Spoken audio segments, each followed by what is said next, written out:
Hello friends, कैसे हैं आप लोग। तो फ्रेंड्स, इस वीडियो में मैं आपको बताऊंगा कि बीपीएससी तैयारी 4 के लिए आपके लिए बेस्ट बुक कौन सा होगा। आप अगर खुद से तैयारी करना चाहते हैं तो आपके टेबल पर कौन कौन सा बुक होना ज़रूरी है, मैं इस वीडियो में यही बताऊंगा। तो फ्रेंड्स, वीडियो को बिल्कुल भी स्किप नहीं करिएगा, आप वीडियो के अंत तक ज़रूर बने रहिए। आपको उसके बाद समझ में आ जाएगा कि बीपीएससी तैयारी 4 के लिए एग्ज़ाम में सबसे ज़्यादा प्रश्न कहाँ से पूछा जाता है और किन किन टॉपिक से ज़्यादा प्रश्न पूछा जाता है, इस वीडियो में मैं आपको बताऊंगा। तो फ्रेंड्स, चलिए शुरू करते हैं। तो फ्रेंड्स, सबसे पहले एनसीईआरटी सार संग्रह का आप एक बुक ले लीजिएगा। अगर आपको यह वीडियो में अगर कोई भी तरह का प्रॉब्लम हो तो आप मुझे कमेंट करिएगा, मैं आपको जवाब दूंगा उसमें। तो फ्रेंड्स, सबसे पहले इसमें एनसीईआरटी का किताब आप एक ले लीजिएगा। और अगर आपको एनसीईआरटी समझ में नहीं आता है तो आप एक क्रॉन की बुक आती है, क्रॉन का किताब आप पढ़ लीजिए। वो ज़्यादा उसमें मटेरियल उतना नहीं रहता है कि आपका माथा दर्द करने लगेगा, ऐसा कुछ नहीं होगा। उसमें शॉर्ट में थ्योरी बेसिक्स में उसमें नोट्स दिया है। सबसे पहले फ्रेंड्स, मैं आपको एनसीईआरटी का कुछ पेजेस दिखाता हूं जो कि आपको लगेगा कि हाँ, ये सब क्वेश्चन टीआरई 3 में आया था। फ्रेंड्स, इसी बुक से सबसे ज़्यादा प्रश्न एग्ज़ाम में पूछा जाता है। मैंने एक वीडियो में एनालिसिस भी कराया, आप जाके देख सकते हैं। और फ्रेंड्स, ये जो बुक है, आप देखिए, पहला जो चैप्टर है इसमें इंडियन पॉलिटी के नाम से एक चैप्टर है। ये आपको यहाँ से डायरेक्ट प्रश्न एग्ज़ाम में देखने को मिला था। आप टीआरई 3 का अगर एग्ज़ाम दिए होंगे तो डायरेक्ट प्रश्न यहाँ से मिलता है। और फ्रेंड्स, अगर आपको एनसीईआरटी नहीं समझ में आता है कि नहीं, हम नहीं समझ पाएंगे, तो इसके बाद आपको सबसे पहले सामान्य ज्ञान का एक क्रॉन बुक आती है, आप एक यह बुक खरीद लीजिए। यह बुक में भी सेम चैप्टर ऐसे ही दिया हुआ है, इसमें बस ये दिया है कि आपको थोड़ा डिटेल में पढ़ना पड़ेगा। और अगर यह बुक आप पढ़ लेते हैं और उसके बाद एनसीईआरटी पढ़ते हैं तो आपका एक भी प्रश्न एग्ज़ाम में नहीं छूटेगा। और फ्रेंड्स, ये जो दो बुक हुआ, और मैं एक बुक के बारे में आपको बताऊंगा कि वो घटना चक्र की बुक आती है कि बीपीएससी अभी तक जितना एग्ज़ाम कंडक्ट कराई है 1998 से लेके अभी 2022-23 तक, सारा का क्वेश्चन रिपीट मोड में पूछा गया है। अगर आप ये तीनों बुक कंप्लीट कर लेते हैं तो आपका एग्ज़ाम में एक भी प्रश्न नहीं छूटेगा। सबसे पहले मैं आपको दिखा रहा हूँ, इसमें पहले आप एनसीईआरटी किताब देखिए। इससे प्रश्न फ्रेंड्स आपको एग्ज़ाम में डायरेक्ट देखने को मिलेगा। और मैं आपको दिखा रहा हूँ, ये क्रॉन की बुक है। इसमें देखिए, जो आपको इम्पॉर्टेंट लगेगा आप उसको हाईलाइट करके भी इसको पढ़ सकते हैं। और फ्रेंड्स, अगर आपके पास यह बुक नहीं भी है तो कोई दिक्कत नहीं है, मैं इस चैनल पे पूरा एनसीईआरटी कवर करा रहा हूँ। आप देख सकते हैं चैनल पे प्लेलिस्ट बना हुआ है। मैंने ज्योग्राफी, पॉलिटी, मॉडर्न का लगभग अब कंप्लीट होने वाला है, सारा क्लास में कंप्लीट करा दूंगा। आपको टेंशन लेने की कोई ज़रूरत नहीं है। अगर आप टीआरई 4 का तैयारी कर रहे हैं तो आपके लिए बस मैं बता रहा हूँ, बहुत मुझे मैसेज कर रहे थे स्टूडेंट सब कि सर आप बुक का नाम बता दीजिए, कौन सा बुक पढ़ें, कौन सा बुक हमारे लिए बेस्ट होगा। इसलिए मैं सोचा आपको एक वीडियो बना के ही बता दूं जिससे सभी स्टूडेंट को फ़ायदा मिल सके। इसी में फ्रेंड देखिए, ये एनसीईआरटी बुक है, इसमें दिया है यूरोपीय कंपनी का आगमन। अगर आप यूरोपीय कंपनी का आगमन के बारे में पढ़ना चाहते हैं, इसमें वन लाइनर आपको समझ में नहीं आता है कि जैसे व्यापारी समुद्र मार्ग में प्रथम यूरोपीय कौन था, ये पुर्तगाली था, बस इसमें वन लाइनर दिया हुआ है और आपको वन लाइनर समझ में नहीं आता है तो सबसे पहले आप एक थ्योरी पोर्शन पढ़िए। जैसे कि यहाँ पे देखिए दिया है, ये क्रॉन बुक की है। यहाँ आप देखिए, ये क्रॉन बुक है, यूरोपीय कंपनी का भारत में आगमन। आप इसको भी, ये ऐसा नहीं कि पूरा डिटेल में दिया है, आप ऐसा भी नहीं होगा कि आप पढ़ते पढ़ते आपको ये भी समझ में नहीं आएगा। क्रॉन बुक को मैं सबसे ज़्यादा सफिशिएंट मानता हूँ कोई भी एग्ज़ाम के लिए, खासकर बीपीएससी टीआरई 4 के लिए तो ये इम्पॉर्टेंट है। आपके पास अगर लूसेंट भी है तो कोई दिक्कत नहीं, वो भी बुक अच्छी बुक है, आप उससे भी पढ़ सकते हैं। बस जिसके पास अभी नहीं है कोई बुक तो आप मेरे कहने से क्रॉन बुक ले लीजिए और एनसीईआरटी बुक ले लीजिए। ये दोनों बुक आप अच्छे से पढ़ जाइए, आपका जीके जीएस से कोई भी प्रश्न नहीं छूटेगा। आप चाहे पीआरटी का तैयारी कर रहे हो, चाहे फिर टीजीटी के लिए या पीजीटी के लिए, कोई दिक्कत नहीं, आपका एग्ज़ाम में प्रश्न यहीं से बनेगा। और फ्रेंड्स, मैं आपको दिखा रहा हूँ, ये देखिए एनसीईआरटी का, आपको पढ़ने में भी मन लगेगा। ऐसा इसमें इतना अच्छा से राइटिंग में लिखा गया है, इतना इसका प्रिंट बढ़िया है कि आपको देखने से अट्रैक्टिव भी लगेगा और पढ़ने में भी आपको अच्छा लगेगा। और फ्रेंड्स तैयारी 3 में सबसे ज़्यादा प्रश्न आपको एनसीईआरटी से देखने को मिला था। आप अगर वो वीडियो नहीं देखें तो आप जाके मेरे चैनल पे है अपलोड, आप जाके देख सकते हैं। मैं इस वीडियो के डिस्क्रिप्शन में भी लिंक दे दूंगा, कौन कौन प्रश्न कहाँ से पूछा गया था इस बुक से, सारा उसमें मैंने एनालिसिस करके बता दिया है। और फ्रेंड्स आप देखिए, आगे मैं दिखा रहा हूँ और आपको एक बुक का मैं नाम बता रहा हूँ। देखिए यहाँ पे एक ये बुक है, ये बीपीएससी की पूर्वालोकन सामान्य अध्ययन बुक है। इसमें इस बुक में आपको फ़ायदा ये मिलेगा कि बीपीएससी ने अभी तक जितने भी एग्ज़ाम कंडक्ट कराई है, इसमें हिस्ट्री का, मिडाइवल, एंशिएंट और मॉडर्न, ये तीनों का इसमें अभी तक पूरा क्वेश्चन के साथ डिटेल में दिया हुआ है। आप अगर इसको पढ़ते हैं तो आपका एग्ज़ाम में बिल्कुल भी प्रश्न नहीं छूटेगा। जैसे देखिए इसमें पहला चैप्टर है इसमें प्राचीन भारत का इतिहास।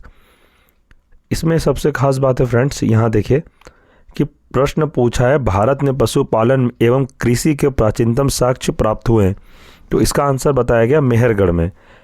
तो आप अगर ये प्रश्न नहीं समझ में आया आपको तो इसके नीचे एक्सप्लेनेशन भी दिया हुआ है, आप इसको अच्छे से पढ़ सकते हैं। ये एक्सप्लेन पढ़ने के बाद आपको यह होगा कि अगर एक प्रश्न आप नहीं जान रहे तो यह एक्सप्लेन पढ़ने के बाद कम से कम 5 से 6 प्रश्न आपको समझ में आ जाएगा। और फ्रेंड्स अगर ये बुक भी आपके पास नहीं है तो कोई दिक्कत नहीं है, मैं इस बुक को भी पूरा प्रीवियस ईयर कंप्लीट आपको इस चैनल पे करा दूंगा। और अगर आप यह प्रीवियस ईयर कर लेते हैं, एग्ज़ाम में आपका 0% प्रश्न छूटने का चांसेस रहेगा। एक भी प्रश्न आपका नहीं छूटेगा, क्योंकि बीपीएससी अभी तक ज़्यादातर रिपीट मोड में ही प्रश्न पूछी है। अभी तक मैंने एनालिसिस किया है, जितना भी बीपीएससी एग्ज़ाम ली है, सबसे पुराना से पुराना क्वेश्चन वो उठा के डाल रही है हर एग्ज़ाम में। आप तैयारी 1 की ले लो या फिर तैयारी 2, तैयारी 3। मैंने इससे पहले भी काफ़ी वीडियो में कहा है कि बीपीएससी का घटना चक्र आप बुक पढ़ लीजिए, आपका एग्ज़ाम में प्रश्न एक भी नहीं छूटेगा। इसलिए फ्रेंड्स आपके पास अगर बुक यहाँ पे अगर नहीं है तो कोई दिक्कत नहीं है, मैं आपको इस चैनल पे पूरा तैयारी 4 का कंप्लीट करा दूंगा। बीपीएससी अभी तक जितना एग्ज़ाम कंडक्ट कराई है, हर प्रश्न एक्सप्लेन के साथ, उसका कोई दिक्कत वाली बात नहीं। बस बहुत सारे कैंडिडेट मुझे फ़ोन कर रहे थे कि सर आप बुक का नाम बताइए, मुझे घर में लेके पढ़ना है। अगर खुद से कोई है कि हम घर से पढ़ सकते हैं, आपको लगता है कि आप पढ़ के खुद से समझ सकते हैं, उसके लिए अब वीडियो आप जाके बुक मार्केट से ख़रीद लीजिए और अपना तैयारी को अच्छे से करिए। और कोई भी प्रॉब्लम हो आप मुझे मैसेज करिए, मैं आपको उसका सॉल्यूशन ज़रूर बताऊंगा। फ्रेंड्स तैयारी आप खुद, मैं तो आपको बस थोड़ा 1 घंटे 2 घंटे पढ़ा दूंगा, मेहनत आपको करना है घर में। कैसे पढ़ना है वो आपको घर में पढ़ना पड़ेगा। आप मेरे कहने से एक एनसीईआरटी बुक लाइए, उसके बाद क्रॉन बुक लीजिए और एक पूर्वालोकन बीपीएससी का घटनाचक्र बुक आप ले लीजिए। ये 3 बुक से आपका, आप कोई भी क्लास का तैयारी करें, 6 to 8 के लिए, 9th 10th या फिर प्राइमरी के लिए, यहीं से आपका प्रश्न बनेगा। इससे बाहर प्रश्न एक भी नहीं बनेगा आपको। जैसे कि देखिए फ्रेंड्स, ये है पूर्वालोकन घटना चक्र में आपको मैं दिखा रहा हूँ मॉडर्न हिस्ट्री का। अब मॉडर्न हिस्ट्री का आपको पता है कि सेक्शन बहुत ज़्यादा रहता है, एग्जाम में ज़्यादा वेटेज रहता है इसका। कम से कम 18 से 20 प्रश्न आपको एग्जाम में मॉडर्न हिस्ट्री का देखने को मिलेगा। अगर आप मॉडर्न हिस्ट्री नहीं पढ़ें और पूर्वालोकन आप बार बार पढ़ते, 1 से 2 बार आप इस किताब को ख़त्म कर देते हैं, तो आपका एग्ज़ाम में एक भी प्रश्न नहीं छूटेगा। जैसे देखिए यहाँ पे, पुर्तगाली उपनिवेश का प्रथम वायसराय भारत में कौन हुआ? तो इसका आंसर है अल्मीडा। ये हो गया आपका आधुनिक भारत का इतिहास में।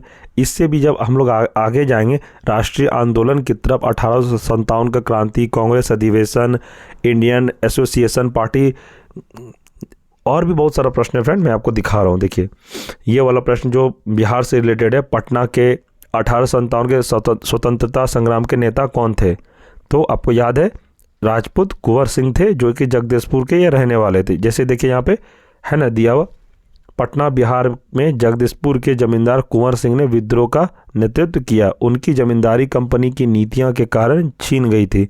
उन्होंने भी अपने रोज का अभिव्यक्ति विद्रोह में कर दी। तो फ्रेंड्स मैं देखिए, मैं बताया ना आपको बिहार से रिलेटेड इस एग्जाम में प्रश्न पूछा जाएगा। देखिए इसमें कब प्रश्न है, ये बीपीएससी प्री 1999 का प्रश्न है ना, पूछा गया प्रश्न है ये। तो इसलिए मैं कहता हूँ बार बार रिपीट प्रश्न आपको एग्जाम में देखने को मिलेगा। ये 2022 में क्वेश्चन पूछा गया है। कब का प्रश्न था ये? 1999 में पूछा गया था प्रश्न, फिर से इसको रिपीट कर दिया 2022 में। इसलिए मैं कहता हूँ कि आप बार बार आप घटना चक्र का बुक अगर पूरा पढ़ लिए तो आपको एनसीईआरटी पढ़ने का कोई ज़रूरत नहीं पड़ेगा। इस बुक में आपको सारा मिलेगा, साइंस है, मॉडर्न हिस्ट्री है, पॉलिटी है, हर सेक्शन आपको मिलेगा इस चैप्टर में। आप फ्रेंड्स यहाँ फिर आपको और मैं दिखा रहा हूँ क्वेश्चन, देखिए क्वेश्चन ज़्यादा रिपीट हुआ। जगदीशपुर के राजा कौन थे, है ना, देखिए कुंवर सिंह है।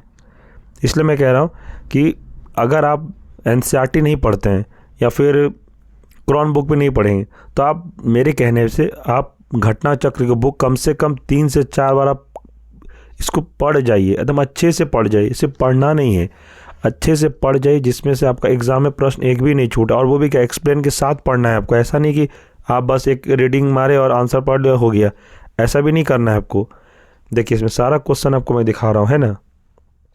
ये राष्ट्रीय आंदोलन का प्रश्न है, 1857 के विद्रोह का नेतृत्व बिहार में किसने किया? तो आपको अभी मैं तुरंत बताया तो कुंवर सिंह, है ना।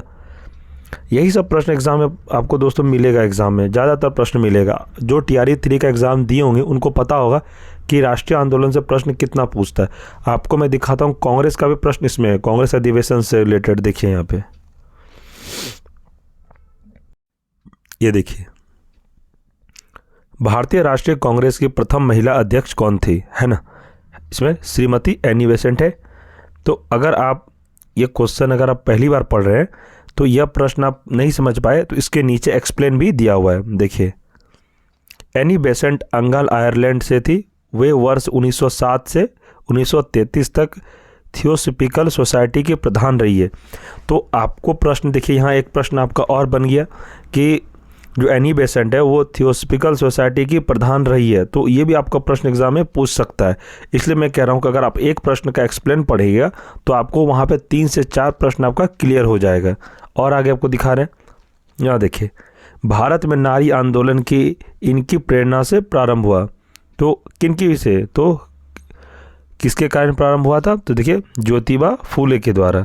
देखिए ज्योतिबा फूले के बारे में नीचे दिया हुआ है, आप इसको भी अच्छे से पढ़ सकते हैं। मैं आपको जूम करके दिखा रहा हूँ। देखिए, प्रश्नगत विकल्पों में भारत में नारी आंदोलन ज्योतिबा फूले की प्रेरणा से प्रारंभ हुआ। ज्योतिबा फूले मानते थे कि महिलाओं एवं दलितों का उत्थान करके ही सामाजिक बुराइयों को दूर किया जा सकता है। 1848 ईस्वी में इन्होंने लड़कियों के लिए एक स्कूल खोला। यह लड़कियों के लिए भारत में प्रथम। देखिए फ्रेंड्स, आपको इस यहाँ से एक प्रश्न आपको और मिल गया कि इन्होंने लड़कियों के लिए स्कूल खोला था 1848 में। इसलिए मैं कहता हूँ फ्रेंड्स कि आप पूर्वालोकन अगर बुक से पढ़ लिए और आपको एनसीईआरटी नहीं पढ़ना है तो कोई दिक्कत नहीं, आपसे पूर्वालोकन बुक को, इसमें सारा चैप्टर आपको मिल जाएगा। इस बुक में मैं आपको दिखा रहा हूँ, देखिए यहाँ पे ये बुक है BPSC का पूर्वालोकन घटना चक्र। इसमें देखिए सारा चैप्टर आपको मिलेगा। भारतीय इतिहास है, दूसरा भारतीय अर्थव्यवस्था है, भारतीय राज्य व्यवस्था यानी कि पॉलिटी, सामान्य विज्ञान, साइंस, समसामयिकी जो कि मिक्स क्वेश्चन रहता है, विविध है, ये भी सामान्य, भूगोल, बिहार राज्य से संबंधित प्रश्न भी आपको इसमें मिल जाएगा। आपको बिहार का भी प्रश्न आपको इस बुक में मिल जाएगा। आपको बिहार के लिए अलग से पढ़ने का कोई ज़रूरत नहीं पड़ेगा। सामान्य गणित एवं तर्क शक्ति परीक्षण भी है। आप यही बुक फ्रेंड्स अगर 3 से 4 बार पढ़ लेते हैं तो आपका एग्ज़ाम बिल्कुल निकल जाएगा। 10 किताब पढ़ने से अच्छा है कि आप एक किताब बार बार पढ़िए, आपका एग्ज़ाम निकल जाएगा। इसी में फ्रेंड्स मैं और आपको क्वेश्चन दिखा रहा हूँ। देखिए यहाँ पे, भारतीय राष्ट्रीय कांग्रेस की स्थापना की थी तो किसने की थी? तो इसका आंसर A.O. ह्यूम ने की थी। अब A.O. ह्यूम के बारे में इसमें डिटेल में दिया है, आप इसको भी पढ़ सकते हैं। देखिए मैं आपको थोड़ा सा पढ़ के दिखाता हूँ। एलन एक्टिवियम ह्यूम भारतीय सिविल सेवा से सेवानिवृत्त ब्रिटिश अधिकारी थे। तो आपको एग्जाम में प्रश्न पूछेगा फ्रेंड कि एलन एक्टिवियम ह्यूम भारतीय सिविल सेवा के सेवानिवृत्त ब्रिटिश अधिकारी थे। तो आपसे एग्जाम पूछेगा A.O. ह्यूम कौन थे? तो यह भारतीय सेवानिवृत्त मतलब कि रिटायर ब्रिटिश अधिकारी थे। ये शिमला में बस गए थे। 1884 में इन्होंने भारतीय राष्ट्रीय संघ यानी कि इंडियन नेशनल यूनियन की स्थापना की, जो कि भारतीय राष्ट्रीय कांग्रेस का अग्रदूत था, है ना। इसमें आगे देखिए, इसमें फ्रेंड्स इसमें और मैं आपको प्रश्न दिखा रहा हूँ। ये देखिए, भारतीय राष्ट्रीय कांग्रेस के प्रथम अधिवेशन में कितने प्रतिनिधियों ने भाग लिया? यह प्रश्न आपको TRE 3 में भी पूछा गया था 6 to 8 क्लास में। इसमें इसका आंसर क्या है? 72 लोगों ने इसमें भाग लिया था जब राष्ट्रीय कांग्रेस का प्रथम अधिवेशन हो रहा था, इसमें 72 लोगों ने भाग लिया था। और इसके बारे में आपको नहीं पता कि 72 लोगों में कौन कौन से कैसे लिए थे भाग, तो आप इसको यहाँ पर आप एक्सप्लेन के साथ भी पढ़ सकते हैं। जैसे देखिए, भारतीय राष्ट्रीय कांग्रेस की स्थापना 1885 ईस्वी में AOU ने द्वारा की गई थी, जो कि एक अवकाश प्राप्त अंग्रेज अधिकारी थे। इसका पहला अधिवेशन 28 दिसंबर 1885 को बम्बई स्थित गोकुलधाम तेजपाल संस्कृत विद्यालय में आयोजित किया गया। इसमें कुल 72 प्रतिनिधियों ने भाग लिया। भारतीय राष्ट्रीय कांग्रेस के पहले अधिवेशन की अध्यक्षता वेमेश चंद्र बनर्जी ने की थी। इसके प्रथम महासचिव स्वयं AOU थे। फ्रेंड्स देखिए, ये जो आपसे यहाँ पे एक क्वेश्चन पूछा और इसमें मैं बता रहा हूँ आपको 4 से 5 प्रश्न मैं आपको दिखाता हूँ। इसमें देखिए, आपसे एग्जाम में पूछेगा कि 1885 में जो भारतीय राष्ट्रीय कांग्रेस की स्थापना जो पहला अधिवेशन हुआ, उस अधिवेशन के अध्यक्ष कौन बने थे? तो वेमेश चंद्र बनर्जी बने थे। प्रथम अधिवेशन के अध्यक्ष कौन थे? वेमेश चंद्र बनर्जी बने थे। इसमें कितने लोगों ने भाग लिया था? 72 प्रतिनिधियों ने भाग लिया था। और यह जो अधिवेशन हुआ तो कहाँ पर हुआ था फ्रेंड्स? तो आपको याद रखना है 28 दिसंबर 1885 को बम्बई स्थित गोकुल दास तेजपाल संस्कृत विद्यालय में आयोजित किया गया था। तो प्रश्न देखिए फ्रेंड, आप अगर एक प्रश्न को एक्सप्लेन के साथ पढ़िएगा तो आपको कम से कम 4 प्रश्न वहाँ को आपको आंसर देखने को मिलेगा। ऐसा नहीं कि आप एक प्रश्न का एक्सप्लेन देख रहे हैं तो एक ही प्रश्न आपका क्लियर होगा, उसमें से 5-6 प्रश्न रहता है एक्सप्लेन। इसी में देखिए, सिर्फ 72 लोगों ने भाग लिया तो ये आंसर है। इसमें मैं आपको 3 से 4 प्रश्न दिखा दिया। अभी फिर से मैं आपको बता रहा हूँ। देखिए, भारतीय राष्ट्रीय कांग्रेस की स्थापना कब हुई थी? तो ये भी आपसे एग्जाम में पूछेगा कि भारतीय राष्ट्रीय कांग्रेस की स्थापना कब हुई थी। तो आपको डेट याद रखना है 1885 ईस्वी में। किनके द्वारा की गई थी भारतीय राष्ट्रीय कांग्रेस की स्थापना? तो ये था AOU, जो कि ब्रिटिश अधिकारी थे जो रिटायर हो गए थे। और इसका पहला अधिवेशन देखिए 28 दिसंबर, इसमें डेट दिया हुआ और ईस्वी दिया 28 दिसंबर 1885 को बम्बई स्थित गोकुलदास तेजपाल संस्कृत विद्यालय में आयोजित किया था। तो फ्रेंड्स, यही तो मैं कह रहा हूँ बार बार आपको कि आपको बस याद रखना है। इसमें यहाँ भी देखिए, डायरेक्ट क्वेश्चन पूछा है ना, भारतीय राष्ट्रीय कांग्रेस की स्थापना किसने की थी? तो AOU ने की थी। यही चीज़ मैं आपको अभी यहाँ बता रहा था। देखिए, भारतीय राष्ट्रीय कांग्रेस की स्थापना 1885 ईस्वी में AOU के द्वारा की गई थी। यही प्रश्न देखिए यहाँ पे पूछा है ना, डायरेक्ट पूछा है। फिर इसके बारे में एक्सप्लेन पढ़िएगा आप, इसी में आपका फिर बहुत सारा प्रश्न निकल जाएगा। देखिए, इसलिए तो मैं आपको बार बार कहता हूँ कि अगर आप नहीं पढ़ना चाहते हैं NCERT किताब या फिर क्रॉन बुक, तो आप सिर्फ पूर्वालोकन घटना चक्र बुक आप 3 से 4 बार पढ़ जाइए। आपका एग्जाम में एक भी प्रश्न नहीं छूटेगा। 6 to 8 में 40 नंबर का जनरल पेपर आता है, TGT में आता है, PGT में भी आता है, और प्राइमरी में भी प्रश्न आता है, ज़्यादा आता है। तो आप लोग भी इसको 3 से 4 बार बुक को पढ़ जाइए। उसके बाद आपको कोई किताब पढ़ने का ज़रूरत नहीं है। अगर यह बुक आपके पास नहीं है तो यह बुक का पूरा प्रीवियस ईयर कंप्लीट मैं इस चैनल पर आपको करा दूंगा।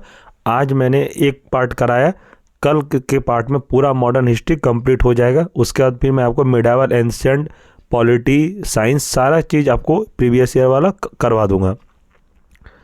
आप किसी भी क्लास का तैयारी कर रहे हैं, प्रीवियस ईयर आपको पढ़ना ही चाहिए। इससे आपको प्रश्न बहुत ज़्यादा मिलेगा देखने को।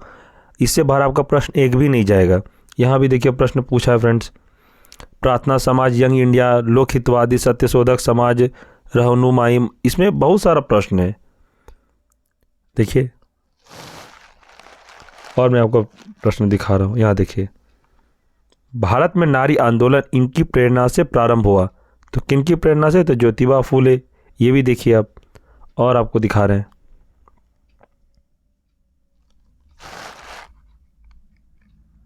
इसमें देखिए, निम्न में से कौन सा ईस्ट इंडिया कंपनी के सिपाहियों को विद्रोही बनाने का कारण नहीं था? तो इसका आंसर है डी, अधिकारियों की अक्षमता। अब इसके बारे में आपको पढ़ना है। देखिए, प्रश्न कब पूछा गया था? ये 2018 का था प्रश्न, इसमें दिया हुआ है। इसलिए मैं कह रहा हूँ फ्रेंड्स, क्वेश्चन बहुत आपको देखने को मिलेगा, रिपीट मोड में आपको एग्जाम में मिलेगा क्वेश्चन। इसलिए मैं कह रहा हूँ कि अभी तक जितने भी प्रश्न BPSC ने पूछा है, अभी तक जितने भी एग्ज़ाम BPSC कंडक्ट कराती है, सारा आपको घटना चक्र इस बुक में मिल जाएगा। और आप अच्छे से पढ़िए। उसके बाद अगर आपका एग्ज़ाम नहीं निकलेगा तो फिर आप बताइएगा। इस कम बुक पढ़िए, बार बार एक बुक को पढ़िए, बार बार पढ़िए। ज़्यादा बुक पढ़िएगा फिर कोई बुक नहीं पढ़ पाइएगा सही से आप। इसलिए आपको अगर क्रॉन बुक नहीं लेना है, एनसीईआरटी नहीं लेना है तो कोई दिक्कत नहीं, आप सिर्फ पूर्वालोकन बुक से ही पढ़ सकते हैं।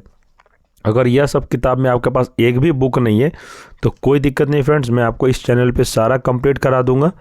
ये तो उन स्टूडेंट के लिए जो कि खुद से घर में पढ़ना चाहते हैं।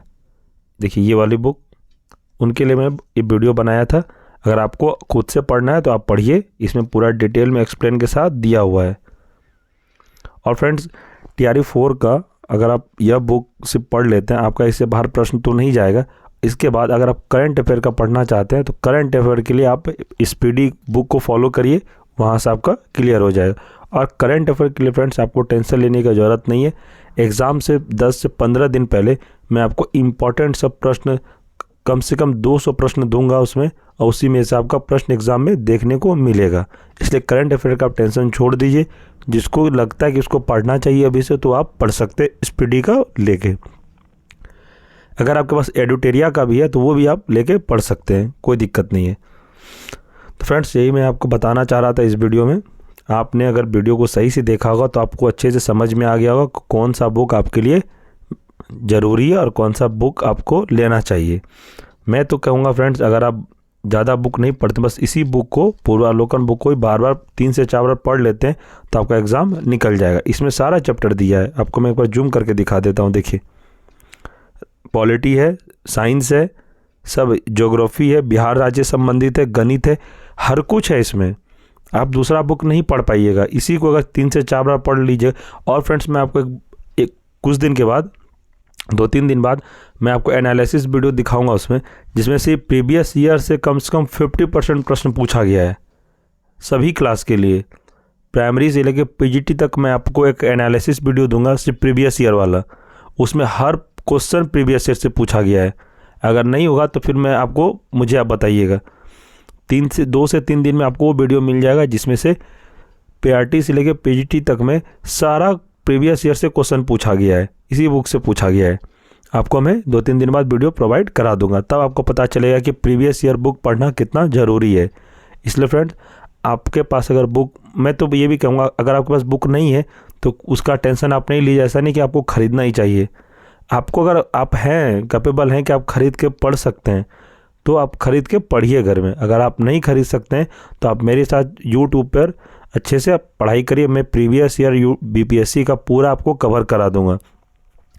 बहुत ऐसे इसमें स्टूडेंट है फ्रेंड्स जो कि बुक नहीं अफोर्ड कर पाते हैं, उसके लिए मैं, कोई टेंशन आपको, मैं हूँ, आपको सारा इस वीडियो में कंप्लीट करा दूंगा इस चैनल पे। जैसे कि आज एक वीडियो अपलोड हुआ था, दूसरा वीडियो भी अपलोड आपको बहुत जल्द मिलेगा। मॉडर्न हिस्ट्री का प्रीवियस ईयर आपको सारा कंप्लीट करा दिया जाएगा। जो बुक खरीद सकते हैं वो खरीद कर पढ़िए घर में, और जो बुक नहीं ले सकते हैं उसको मैं इस चैनल पे सारा कंप्लीट, जो मैं बोला हूँ सारा बुक का मैं इस चैनल पे कंप्लीट करा दूंगा।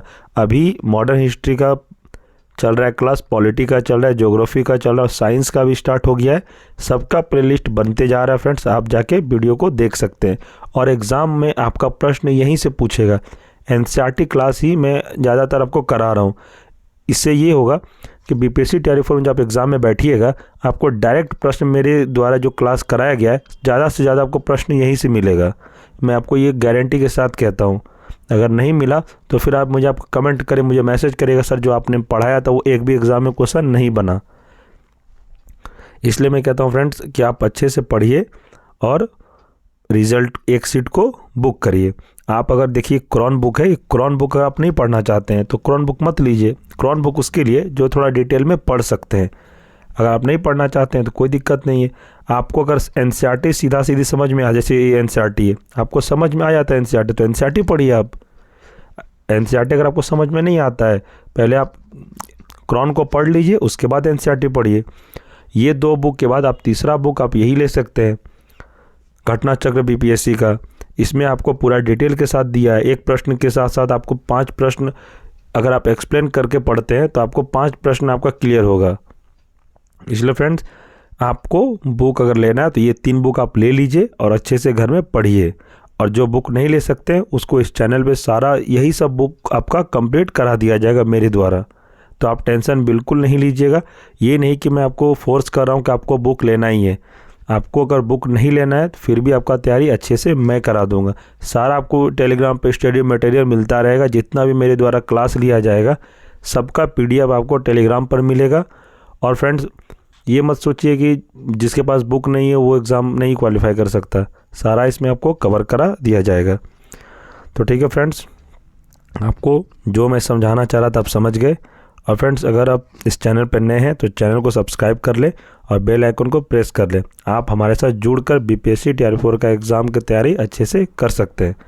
और फ्रेंड्स, आप कमेंट करिएगा यह वीडियो आपको कैसा लगा। अगर आपको वीडियो अच्छा लगा हो और आपको कुछ इस वीडियो से हेल्प मिला तो कमेंट करके आप हमें बताइए और वीडियो को लाइक करिएगा और अपने दोस्तों में भी शेयर करिएगा जिसको ये लगे कि कौन सा बुक हमें पढ़ना चाहिए, जो डाउट में है कि ये बुक पढ़ें कि वो बुक पढ़ें, तो उसके लिए यह वीडियो ज़्यादातर हेल्प करेगा। तो ठीक है फ्रेंड्स, हम लोग नेक्स्ट वीडियो में मिलते हैं। धन्यवाद।